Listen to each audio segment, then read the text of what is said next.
Hello, thank you very much for invitation to Stefano and Valentina. It's nice to be here in Florence, in your wonderful city, and I'm happy to give you some aspects about Berlin nightlife and about our work from Fixpunkt.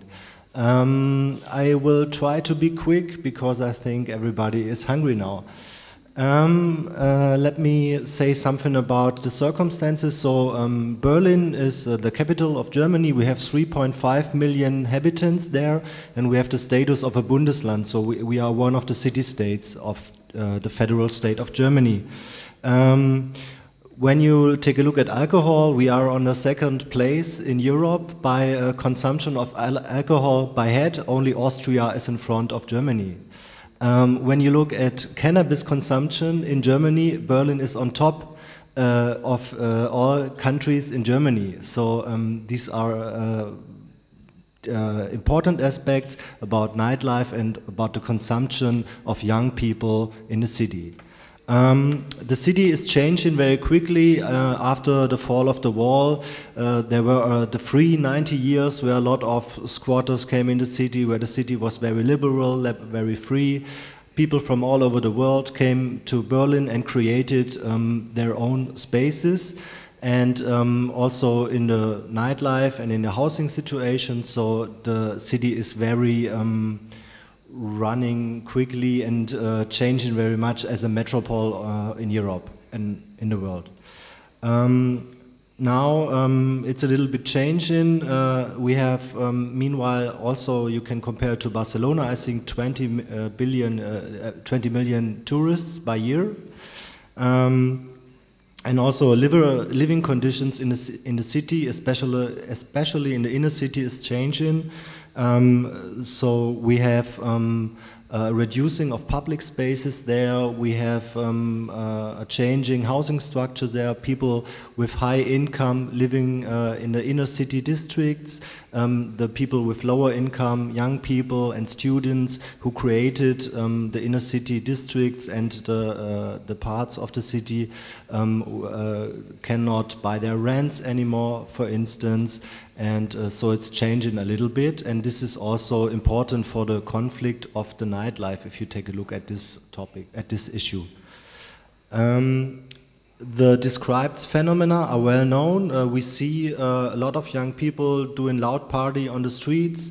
We have a 24 selling industry alcohol with we call it Spätkauf at Berlin. These are the stores. They are 24 hours open and there is no limitation on selling alcohol or anything like this. We see a lot of waste. We see a lot of accidents in the public spaces, in the parks and in the streets. There's also a lot of violence. On the other side, we have this reducing of public spaces, so there are more and more people at one point together in the public spaces. And also there are rising prices, for instance, in clubs and in bars to buy their alcoholica or something like that. So this is also for young people sometimes difficult to get the money, and that's also a reason why they are outside and more in the public. We have a changing of the living structure, so we have this phenomena of the closing and of the moving of the clubs of Berlin. So there are many clubs who had to leave because they have built up houses in the near of the clubs, and there get some problematic situations and some conflicts, and so they had to close. They also had to close because of the prices of the grounds. I think all these conflict issues is a question for the civil society and for the democratic process with different target groups like you have presented from Barcelona, or you have heard it from Paris or from Florence also. I'm really inspired about your project. What about young people? Let me speak about young people. I think, or my personal opinion is that they don't want to behave harmful, especially not to the inhabitants or to the communities. They want to make their experiences because they are young, and they have a right to make their experiences. On the other side, there are rights for the habitants and for the living communities in the districts. I think we have heard a lot of good practice to this day, how to speak responsible with young people, to change their behavior, and how to build up structures to get in a mediation process of all these conflict issues. And my experience is also, if you speak to young people seriously on the same level, not as an adult person to a young person or as a legislative to a private person, and if you use these creative instruments, they presented it, this is, can be really successful.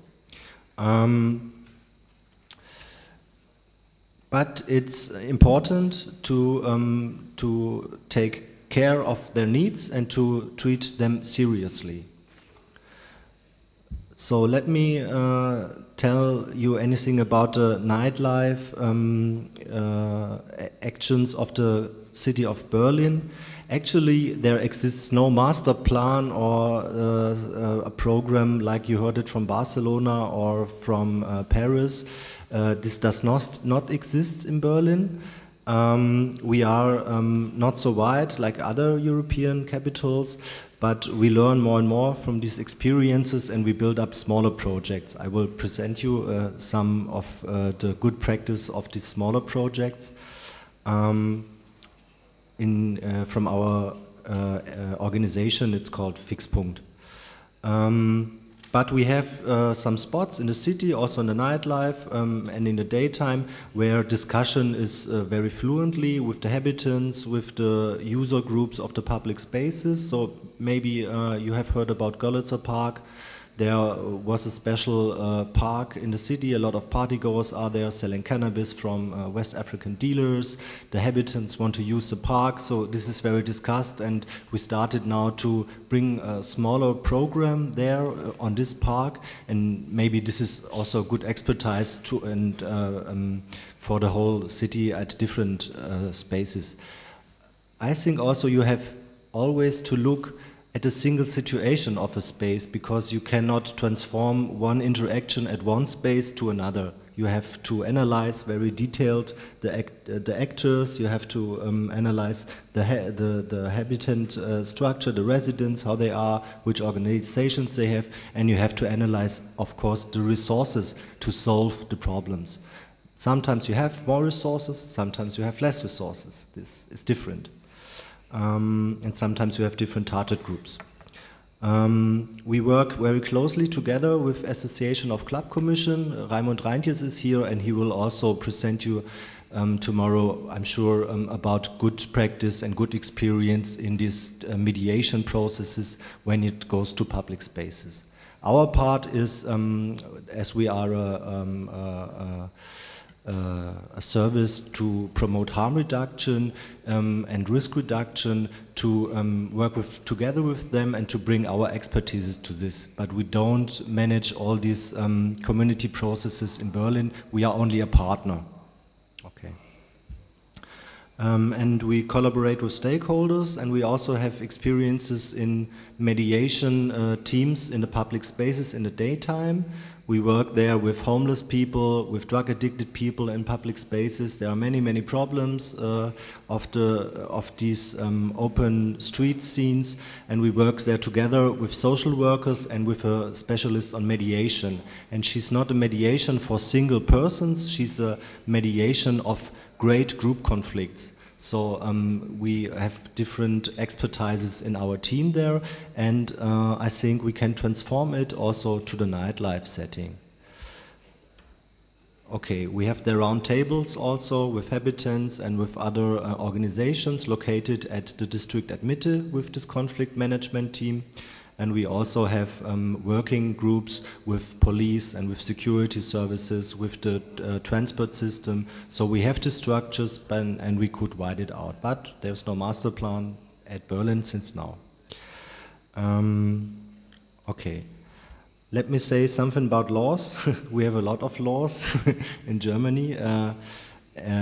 also if it goes to the public spaces, but very often the regulatory authority is missed to bring the laws to the practice. So there is a law, but there's no authority to take care about it. Very often. This is also a big background to know. Okay. I think this project at Florence you presented is a very good example, and we will bring it to Berlin and to inspire also the city authorities, also the other projects, to push things forward in collaboration with our partners. Okay, just a few words to Fixpunkt. We have 25 years experience in harm and risk reduction with drug users, and our main focus is on infection prophylaxis and on infection prophylaxis and on health promotion with different target groups, mainly in the drug using context. We run several services of harm reduction in Berlin, and we have different teams in the outreach work.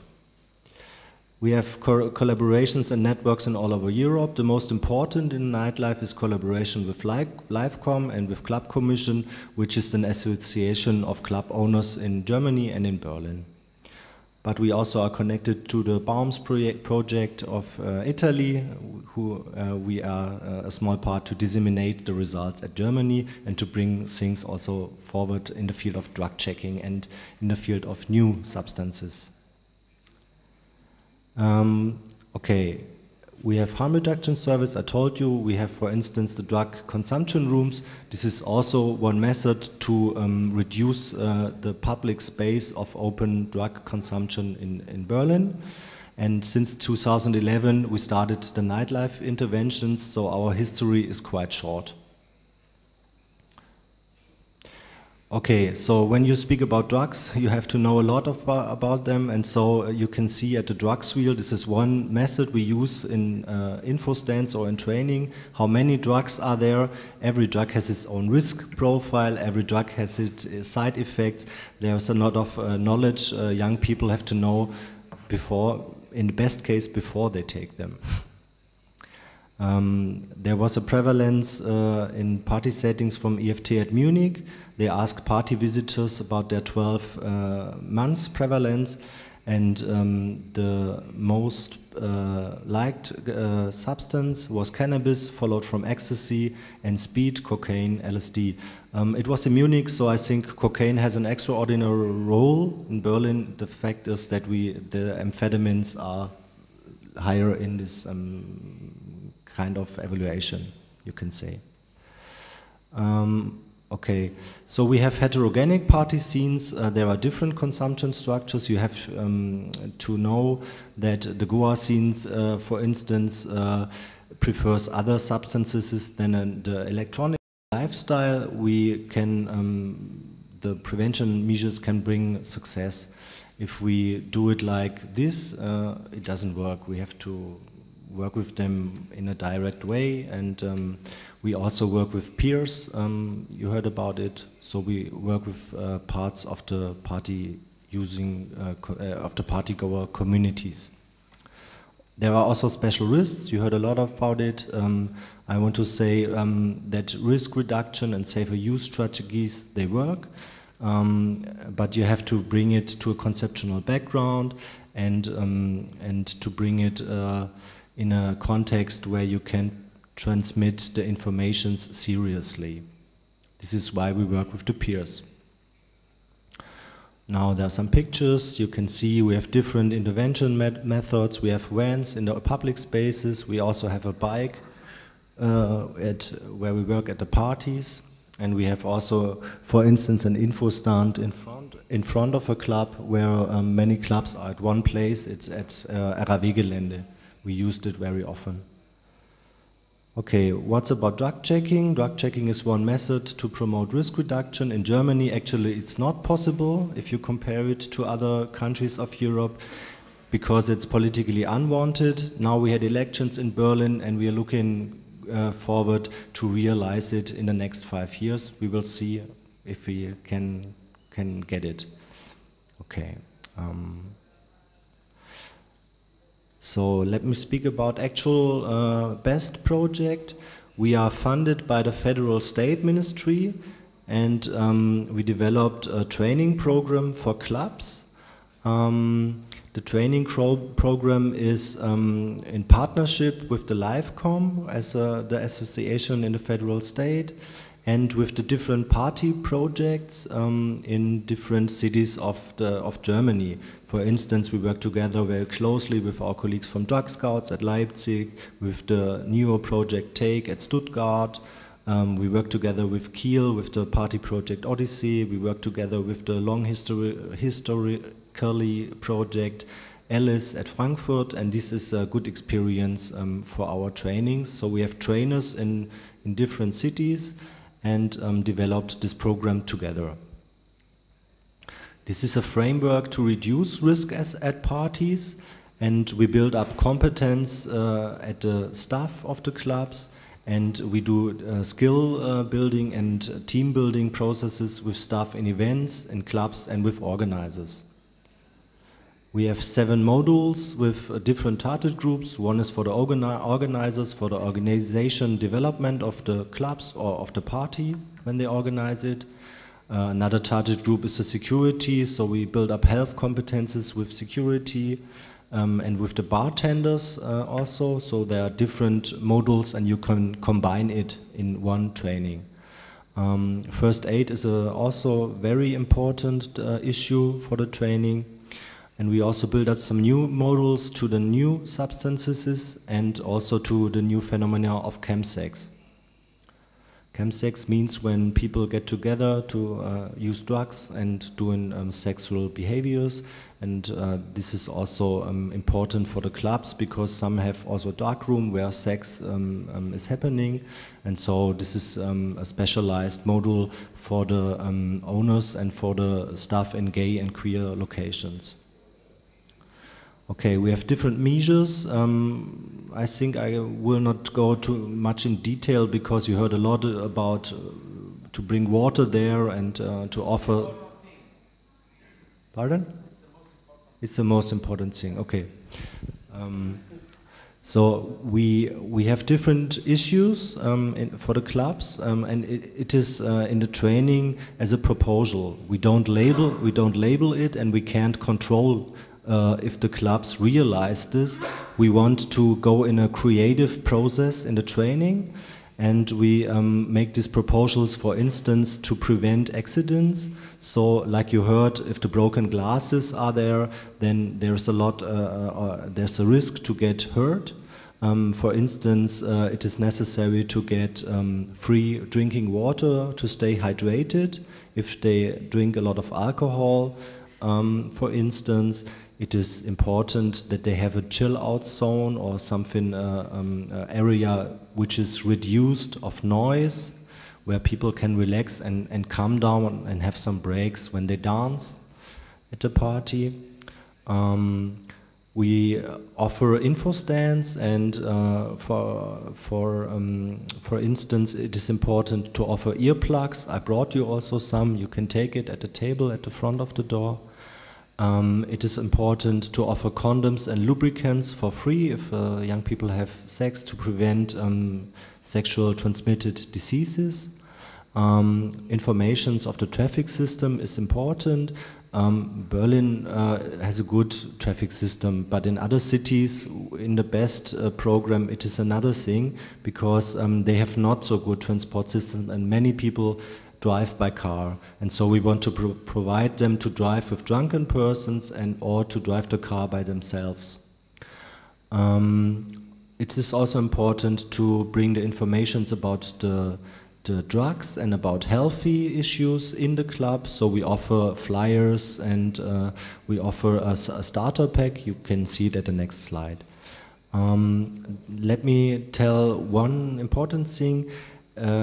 The crisis intervention, so we want to build up staff to react on crisis intervention if people are less orientated or are overdosed and or are in psychological circumstances where they are afraid. So we train them how to treat the guests and how to find the best solution to bring them down, or to find a solution if they need an emergency. So this goes really in detail. And some clubs have built up of this program their own concepts to react on the situations and to prevent risks and harmful situations. This is very successfully. So now you have some pictures. They did some first aid trainings at Frankfurt and Berlin. They did some substance information trainings at clubs, and we work also in this training program together with peers. Our peers there are workers of the clubs. These are bartenders or security personnel. Now this is starter pack. When they absolved the training, they get a starter pack with a first aid kit, with information material, chewing gums, magnesium, vitamin C to react on different situations, information about the traffic systems, condoms and lubricants and earplugs. So, and we want to start a process there and want them to bring this service from themselves to their guests. So it's no service that everybody pays this. It has to be for free, in our opinion. Okay. Evaluation results were very good. We did it with 140 people in the first period, 2014 and 15. And the competence of the trainers, the concepts, the language they choose was very good. Time management was not so good, but if they go training to training, it gets better. Okay. Our other part of nightlife intervention is we call it party team. We have different forms of info stands. We are in the clubs. We are not outside in public spaces of Berlin normally, and work very closely with the party organizers and the club owners. And so if this party team is in the club, you can build up a lot of these issues in the program by the professionals. If they are not there, you have to find another solutions, because we do, you can say, 40 to 50 interventions by year. Mainly colleagues are on the daytime outside to do outreach work. We have also information leaflets about the drugs, and we have information leaflets on teeth health, for instance, safer hearing, safer use, and sex on drugs. They like very much our party pack. We bring it to the people with different safer use and healthy material, as I told you. And they like it very much, and this is a good method to get in personal contact. We developed a man pack. The man pack is for people who do in camp sex. We developed it with our partner of the gay community. The project is called Man Check, and the distribution of this man pack is available in syringe vending machines at areas where a lot of gay institutions are, and it is also offered by the colleagues when they do, for instance, outreach work at places where people who like to do chemsex meet each other, and this is also a campaign. We have a lot of informations on the website there for safer use and safer behaviors when they combine sex and drug use. We have a campaign about GHB. You can say it's mainly GBL, and most problematic situations, especially in the clubs, is the combination of alcohol and GBL, because they have to call very often emergency then, and this is also a very big issue for the club owners to react on these situations, and so we brought out this flyer, and it is very successful, I think. But we have these waves, so the knowledge sometimes is there for the young people and sometimes not, and they also are not experienced to find the right dosage, and if it goes very quick with GBL, to get overdosed. This is problematic. And also therapeutic effects are very less at GBL. Okay, so we have also dosing aids in the vending machines. Yeah, these are the examples for our risk and harm reduction at Berlin. And would like to say thank you very much to be here and have a nice dinner.